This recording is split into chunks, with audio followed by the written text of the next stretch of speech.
Segunda carta aos Coríntios, capítulo 11. Comentários de Mário Persona, Lineu Binotti e Valfredo Pereira. Pode parecer estranho que nós, quando lemos a palavra de Deus, nós sempre vemos a respeito do gloriar-se, ou de alguém se exaltar, ou contar a respeito de si mesmo certas vantagens. E aí pareceria estranho olharmos para esse capítulo, e o capítulo anterior também ele fez isso, e o apóstolo Paulo, numa defesa ampla de si mesmo, do seu ministério, de uma maneira até que ele até começa o versículo 1 no capítulo 11 de 2 Coríntios, falando de loucura. Porque o que ele está fazendo aqui, ele sabe que agora é uma loucura, esse exagero, vamos dizer assim, de apresentar suas credenciais de apóstolo. Nenhum outro apóstolo faz isso nas epístolas. Por que Paulo faria? E eu vou mais além. Porque o Espírito Santo permitiria que isso fosse incluído nas Escrituras Sagradas. Porque nós sabemos que, em última instância, existe o filtro do Espírito Santo que determinou o que estaria e o que não estaria nas Escrituras. Porque muita coisa nós encontramos na Bíblia, acho que uns 6 livros que são citados na Bíblia que não estão na Bíblia. São livros antigos, do Antigo Testamento, que são mencionados, mas a gente não encontra esses livros nem na Bíblia e nem em alguma biblioteca, em algum manuscrito, não estão lá. Nós encontramos nas próprias epístolas citações de outras epístolas. Por exemplo, uma epístola à Laodiceia, que não está na Bíblia. Onde está essa epístola?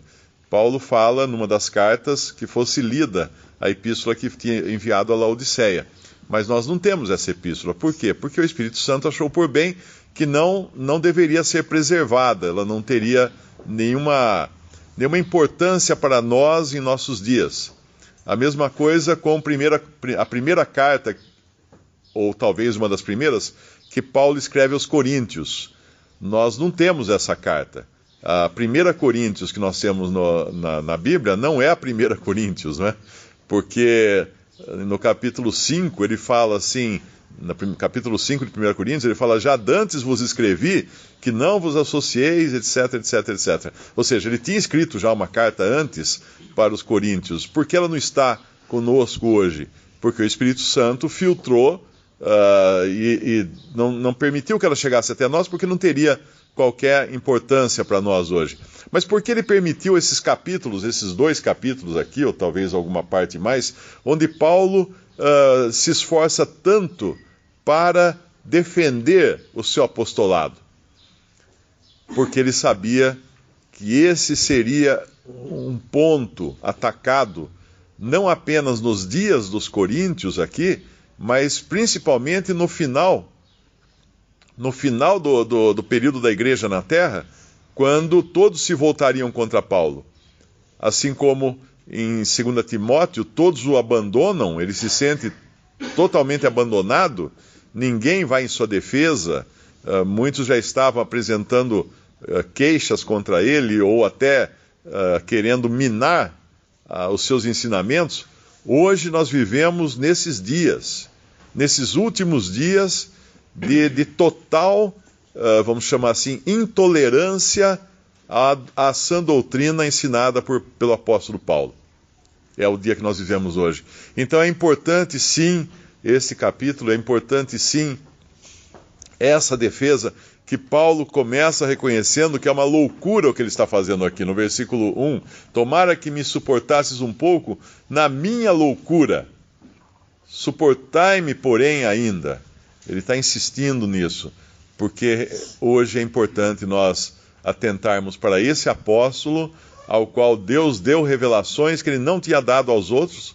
O Espírito Santo revelou a ele mistérios que estavam ocultos desde a eternidade, e ele foi um vaso escolhido por Deus para trazer à tona esses mistérios. Paulo está desde o princípio dessa carta, da segunda carta, construindo a sua defesa. Na realidade, nos primeiros capítulos, ele está dando as bases do que é o ministério, né, do que é o apostolado, o verdadeiro apostolado, e para isso ele foca não nas coisas negativas ou já atacando os seus acusadores ou detratores.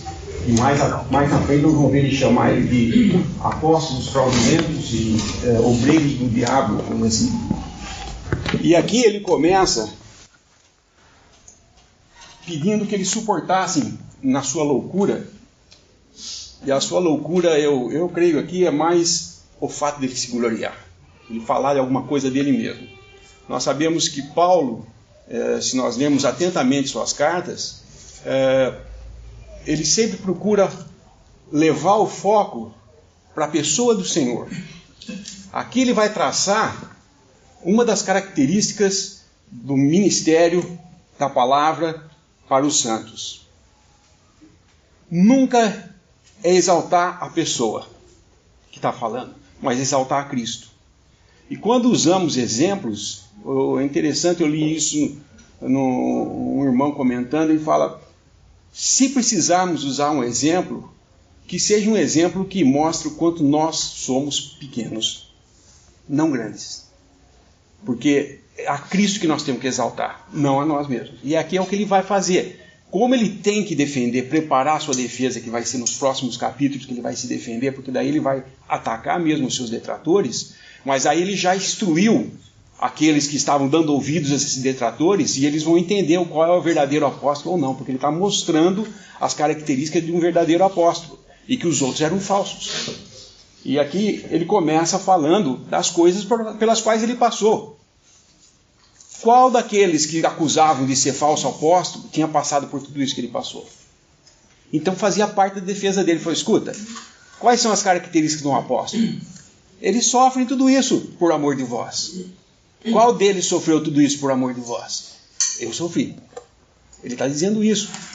Mas isso é uma loucura falar, porque ele teria que abrir falando isso daí para falar: olha, não é o que é o normal, mas para poder discorrer sobre a minha autoridade como apóstolo, eu tenho que trazer essas coisas. Mas preste atenção no último versículo desse capítulo. Eu fui descido num cesto por uma janela da muralha, e assim escapei das suas mãos. Aquele que entrou em Damasco com cartas de autoridade judaica para matar cristão e prender os cristãos, sai escondido numa cesta, escapando dos que queriam matá-lo. Ele termina mostrando: olha, você pode ter a soberba que quiser, se exaltar o quanto você quiser, Deus vai te fazer sair por trás do muro numa cesta, escondido à noite. Vai te humilhar para você saber que não é assim que funciona a coisa. Nós promovermos a nós mesmos seria tirar o foco de Cristo e trazer para nós alguma glória. É isso que o mundo religioso faz hoje. Eles endeusam aqueles que trazem a verdade, dizem trazer a verdade, ou que são os líderes, né, o clero. E no final, esse costume de fazer isso continua, mesmo quando ele começa a reunir ao nome do Senhor e sai de todas as denominações, sempre tem aquele predileto, aquele que... E a responsabilidade de não deixar isso acontecer é do que ministra, não é da Assembleia. É do que ministra, porque se ele chama atenção para ele, é lógico que ele vai encontrar seguidores. Todas as divisões que nós vimos no passado tiveram sempre um que foi seguido. E era o que Paulo tinha falado para os anciãos de Éfeso. Eu sei que no dia que eu sair daqui, entrarão no meio de vós lobos vestidos de cordeiro, e no meio de vós homens heréticos que vão tentar, vão conseguir, lógico que conseguiram, né? Mas vão buscar seguidores. E isso é o mal saindo do meio de nós, não vindo de fora. Então, isso que ele vai estar falando tudo aqui é para mostrar o que um verdadeiro apóstolo passava naquele tempo. E eu creio que nenhum daqueles que acusava ele tinha passado por isso. Porque mais à frente a gente vai ver isso claramente. São apóstolos? Também eu sou. E ele fala isso em relação, esse versículo está escrito aqui: em nada fui inferior aos outros. Versículo 5. Porque penso que em nada fui inferior aos mais excelentes apóstolos. Ele não está falando que ele é superior. Ele está falando, em nada eu fui inferior a eles. Porque ele tinha muita consciência do que os apóstolos também tinham passado e estavam passando.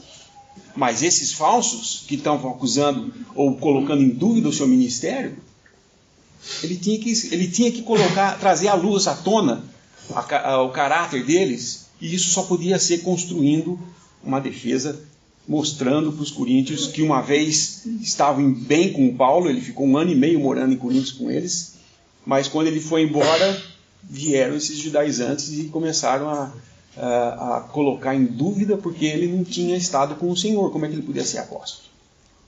Mas eles não sabiam que ele tinha sido diretamente chamado pelo Senhor. O ministério do Espírito Santo, né, tem duas características. Uma realmente é exaltar a Cristo, que é a primeira coisa que aparece, e que inclusive é fácil de detectar quando um ministério não está sendo dado pelo Espírito Santo, porque a pessoa que exalta-se a si mesmo ou qualquer outra coisa que não seja o próprio Senhor, isso mostra que não é o Espírito Santo falando. Por quê? Porque o Espírito Santo falaria de Cristo, ele glorificaria a Cristo. Nós vemos isso no Evangelho de João. Mas tem uma segunda coisa também, que é o poder transformador do ministério. Se um ministério não alcança as almas, transformando-as, fazendo com que elas saiam, por exemplo, de uma reunião do mesmo jeito que elas saem, esse ministério também é um ministério que não está sendo ministrado pelo Espírito Santo.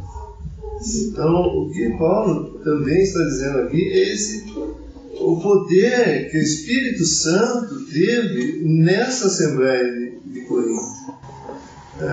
No capítulo 3 dessa carta, nós vemos que ele fala que ele não precisava de carta de recomendação, porque eles, os coríntios, eram essa carta. Quer dizer, o poder transformador que chegou nessa cidade com o apóstolo foi pelo Espírito Santo, fez com que eles fossem transformados. Eles creram no Evangelho, eles tinham os dons, enfim, todo o ministério de Paulo, apesar de todas as faltas dos coríntios, o ministério de Paulo foi verdadeiro. Eles caíram em várias armadilhas, e essa carta está falando muito dessa armadilha dos que entraram judaizantes e quiseram impor sobre eles, anulando o ministério de Paulo, mas na realidade o ministério do Espírito Santo tinha feito algo real dentro deles. Então isso é importante também para um ministério, né? Que seja tenha, melhor dizendo, um poder transformador, a palavra de Deus ministrada pelo Espírito Santo, fazer com que almas sejam convencidas e transformadas. Ou seja, eles podem também exaltar, sair, depois de ouvir esse ministério, sair exaltando mais a Cristo, porque esse é o primeiro aspecto, né, do ministério, e também examinando-se a si mesmo, vendo talvez alguma conduta errada, uma maneira errada de se comportar e tudo, e vai fazer, tem esse poder de convencer pelas Escrituras, né, se esse ministério é realmente do Espírito Santo ou se é a carne falando.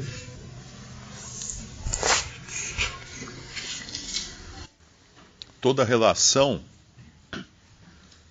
como aqui, né, o apóstolo e os que são ensinados pelo apóstolo, o mestre, o que são ensinados, o pastor, os que são pastoreados.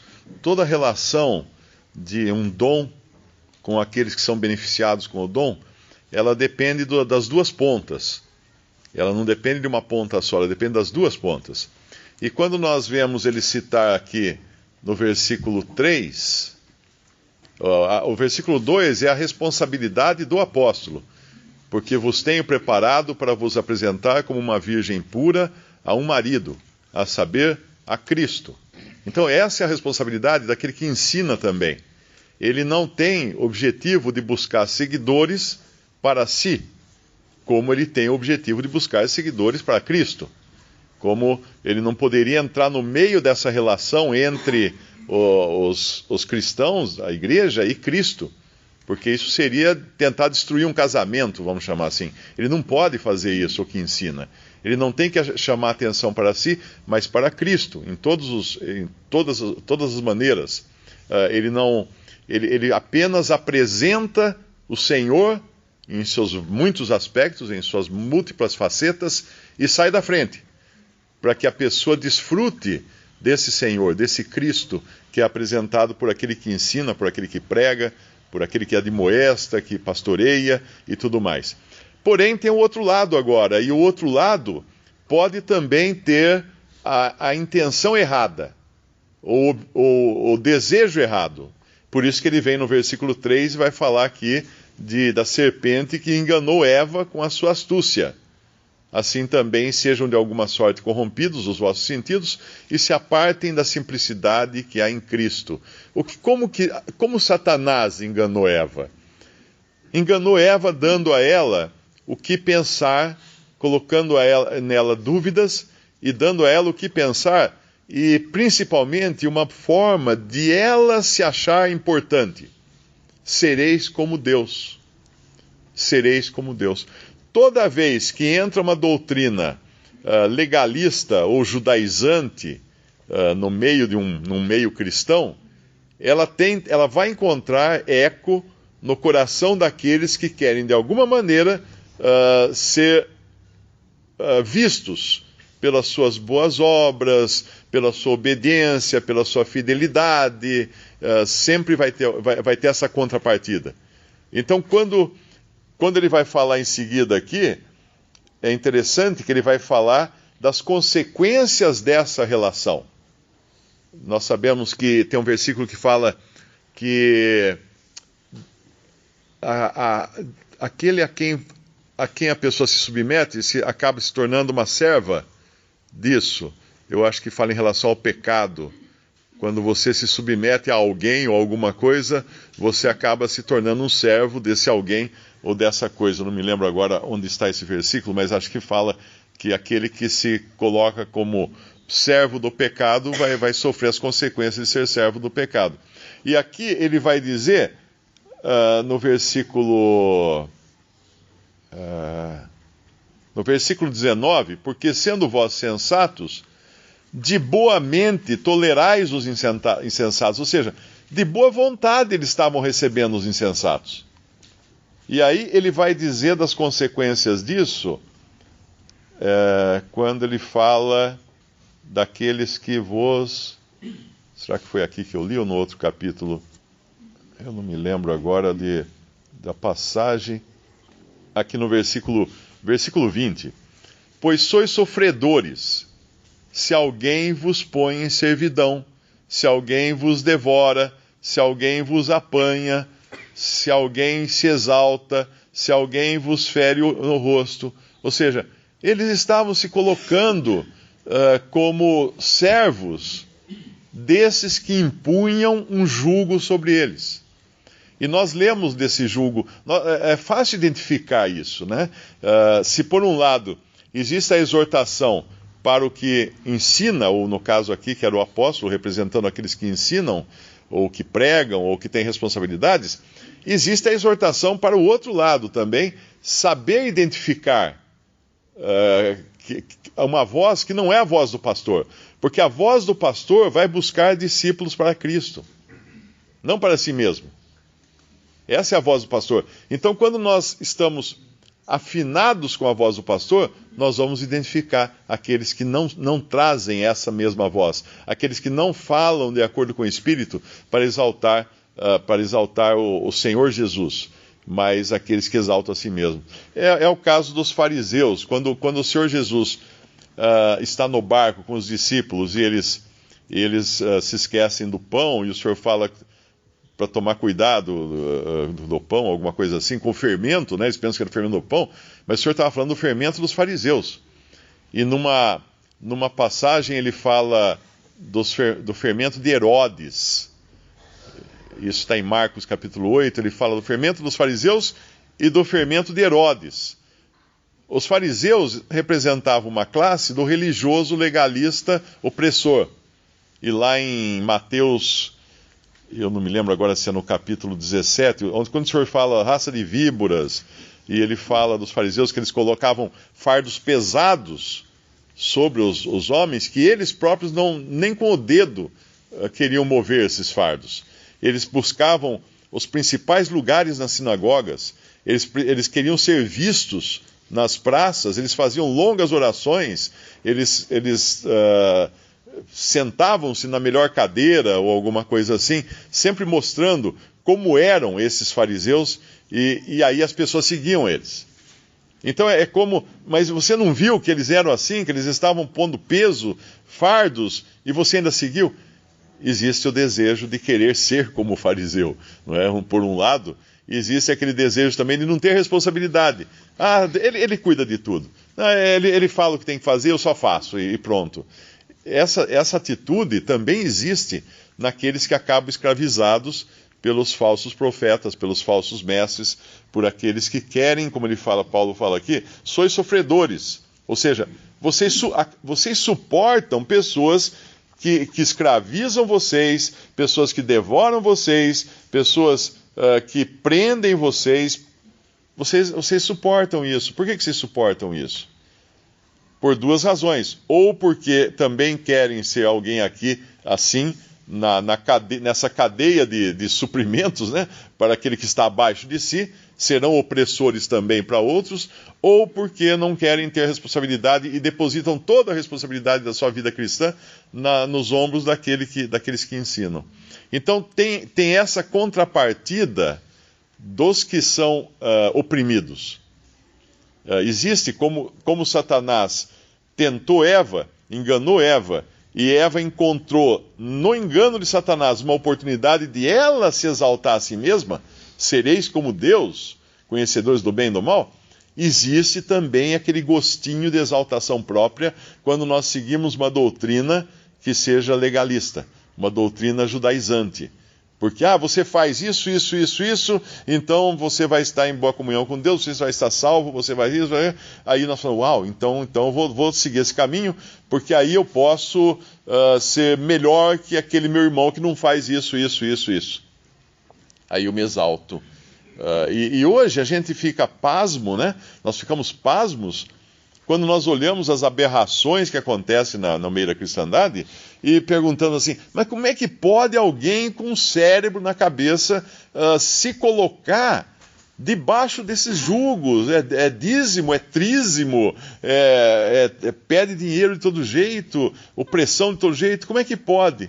Pode porque tem que ter os dois lados. A pessoa está vendo alguma vantagem ali para ela. É isso que acontece.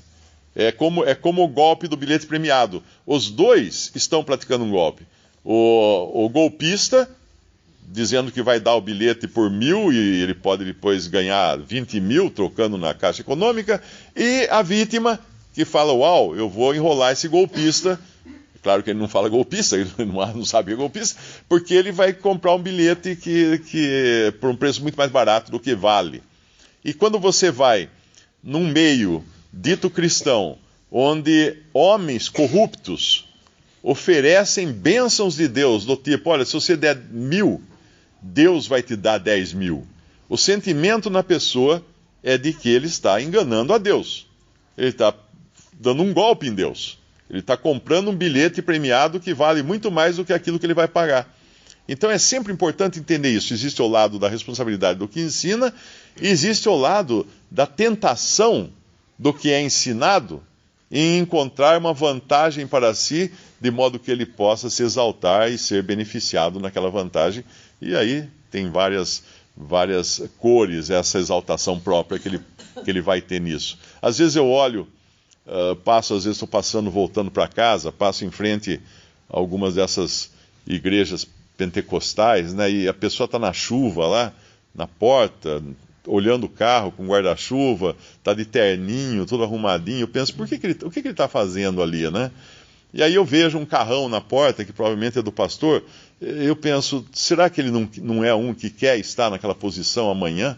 Lá andando de carrão, andando de jato executivo e tudo mais? Isso existe. Infelizmente, carne é carne até debaixo d'água. Isso existe.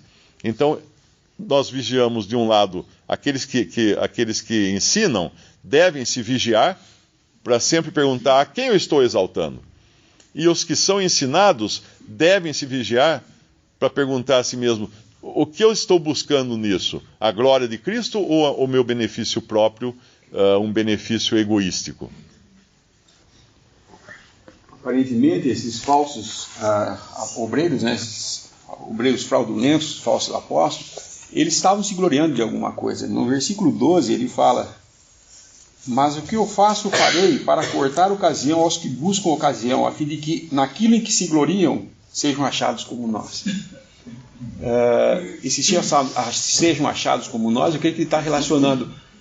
Se eles realmente estão se gloriando de alguma coisa e passaram por essas coisas, então eles estão nessa lista de tudo que o que um apóstolo passa na sua vida.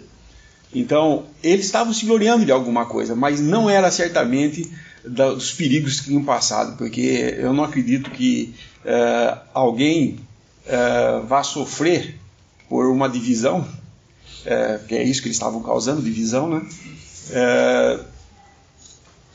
Mesmo que um apóstolo sofre pela verdade. Quando você sofre perseguição pela verdade, esse sofrimento é suportável. Porque Deus permitiu e Deus dá a força para você. Mas se você acha que é por causa de ser cristão, mas na realidade sofre perseguições ou sofrimentos assim, por causa do seu mal andar no mundo, não vai querer pôr isso aí na conta de Deus, não, porque não é. Se você está lá no mundo, sofrendo no mundo os maltratos do mundo que você anda com eles, não é... Você não está sofrendo por nome de Cristo, não. Você pode ser cristão e está sofrendo por suas próprias coisas erradas que faz. Não tenha dúvida disso. Mas o que Paulo está falando isso é exatamente, se eles têm que se gloriar, então eles vão ser igual a nós. Eles vão estar na mesma posição que nós. Vão sofrer o que nós sofremos. Mas ele estava preparando para mostrar, mas eles não fazem isso. Era só olhar para eles. Onde eles estavam? Lá no meio de Corinto. O apóstolo fica numa cidade o resto da vida? Não. Ele teria que sair, né? Ele é apóstolo, é enviado. E Paulo ficou um tempo com eles, 1 ano e meio, porque foi o tempo que o Senhor permitiu, mas ele teve que ir embora. E agora estava escrevendo a eles, na primeira carta, exortando, e na segunda aqui, defendendo o seu ministério, que estava sendo duvidado por alguns. E isso só aconteceu porque eles estavam divididos. Antes alguém no meio deles os dividiu. A divisão enfraquece o cristão. Dividir enfraquece. Em 1 Coríntios ele fala sobre isso, quando ele fala que ele não podia dar comida sólida, dava leite para eles, porque eles estavam como crianças. Por quê? Porque eles estavam divididos. Ele não podia chegar e falar dos mistérios que ele tinha recebido, a revelação dos mistérios que ele teve, que nós sabemos. Ele não podia falar disso porque eles estavam lá ainda, eu sou desse, eu sou daquele, alguns dizendo eu sou de Cristo. Isso daí o que é? Ele falou, está Cristo dividido? Então, é por isso que agora, nesse comecinho que ele falou a respeito de, no versículo 2, tenho preparado para vos apresentar como uma virgem para um marido, Cristo. Ele está falando, vocês não podem estar divididos, porque vocês estão sendo preparados para ser apresentados como a noiva de um, que é Cristo. Todos vocês, não só o grupinho que está falando que é de Cristo, ou o grupinho que é de Paulo. Cristo não está dividido. Como é que vocês vão querer dividir uma coisa assim? Vamos dividir a noiva em 3 partes e entregar para o... Não, ela vai como noiva. A igreja não vai como grupos de pensamento. Ela não vai como denominações para o céu. Vai como noiva. E aí, a noiva é uma, não várias, ou divididas em partes. Isso que Paulo está chamando a atenção aqui, e é esse gloriar desses falsos apóstolos, é que ele vai agora desenvolver, porque ele vai passar no próximo capítulo, se estivermos por aqui ainda, ele vai agora se gloriar, como ele falou, né, na sua loucura, as revelações e as visões que ele teve. Existem 3 versículos aqui que são importantíssimos nos nossos dias, que é o versículo 13, 14 e 15. Porque tais falsos apóstolos são obreiros fraudulentos, transfigurando-se em apóstolos de Cristo. E não é maravilha, porque o próprio Satanás se transfigura em anjo de luz. Não é muito, pois, que os seus ministros se transfigurem em ministros da justiça, o fim dos quais será conforme as suas obras. Isso é importantíssimo hoje. Hoje nós vemos igrejas, né, chamadas igrejas, onde tem um apóstolo na frente. Isso só a pessoa colocar antes do seu nome a palavra apóstolo já seria suficiente para ninguém dar atenção, para virar as costas e ir embora. Porque apóstolos eram aqueles que viram o Senhor, que estiveram com o Senhor.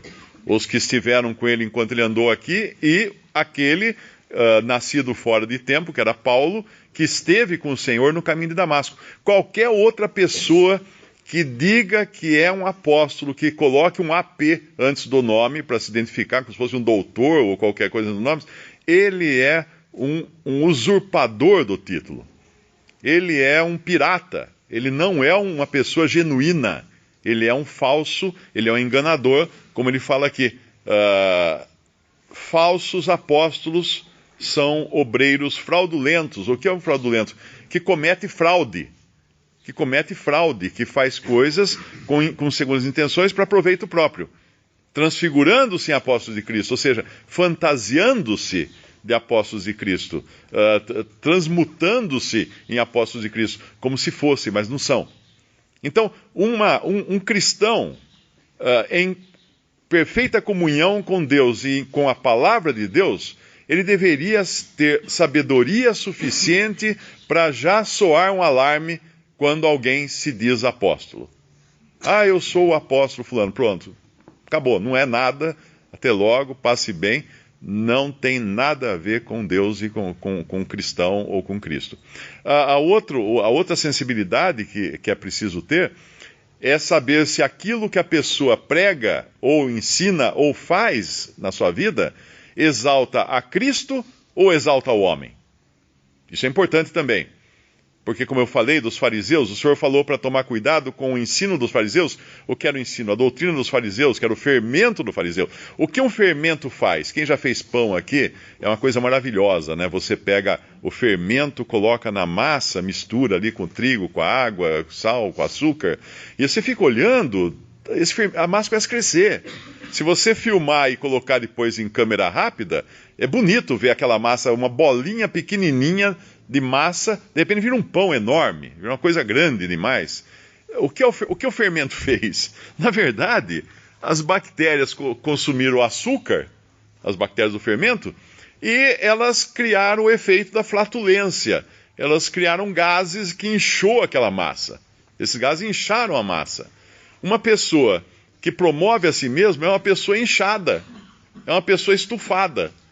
E Deus não permite estufamento nas coisas de Deus, como ele não permitia o fermento. O fermento era aquela coisa que estufava, por um lado, corrompia por outro, porque ele destrói o açúcar da massa, ou alguma coisa assim, e também contamina, porque se você encostasse a massa de um pão que estava em fermentação, num bolinho de massa que ainda não tinha fermento, daqui a pouco aquela estava crescendo também.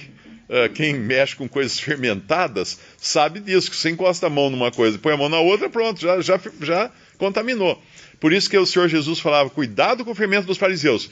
O fermento dos fariseus era a justiça própria, era o desejo de parecer o que não eram túmulos caiados, que pareciam o que não eram, era desejo de estar nos primeiros lugares, e essa era a maneira do fariseu. Mas tinha também o fermento de Herodes, que era dos herodianos. Quem eram esses? Esses eram os partidários de Herodes. Esses eram os correligionários de Herodes. E hoje nós estamos vendo isso no Brasil, né, nessas eleições deste ano, aqueles que usam o nome de Cristo para se eleger. Aqueles que se aproveitam do nome de Jesus, talvez não para ganhar dinheiro, ou enriquecer, ou dominar o povo, como são alguns líderes religiosos, mas para obter um poder político no país. Então é sempre isso, um poder de um lado ou poder do outro. E o apóstolo aqui era um que não queria poder. Ele não queria poder. Ele tinha a autoridade do apostolado, que não era dele, era dada por Cristo, mas ele não queria submeter ninguém a algum jugo. Ele queria servir. Tanto é que ele se omitia de cobrar ou de receber a ajuda dos coríntios e dizia que ele despojava outras igrejas. Ou seja, ele estava ali custeado, vamos chamar assim, por irmãos de outros lugares que o aceitavam o seu ministério e se alegravam de poder ajudá-lo nas suas viagens, no seu sustento, para que ele não fosse pesado para esses coríntios, para os quais ele tinha toda a razão de ser pesado, se ele quisesse, mas ele abria mão disso para não ser pesado a eles.